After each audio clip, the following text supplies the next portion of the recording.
ലഭിക്കുന്നുണ്ട്. വിവരങ്ങളാണ് തിരുവനന്തപുരത്ത് നിന്നും ഡി ബിനോയ് നൽകിയത്.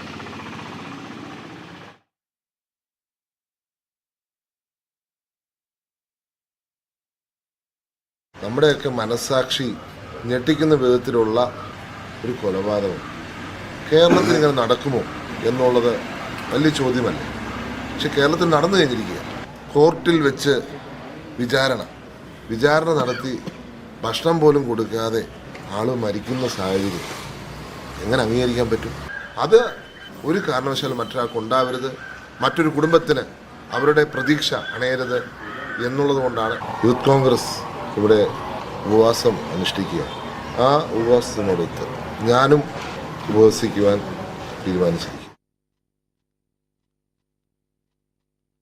വാർത്തകൾ നോക്കാം. സംസ്ഥാന IAS തലപ്പത്ത് അഴിച്ചുപണി.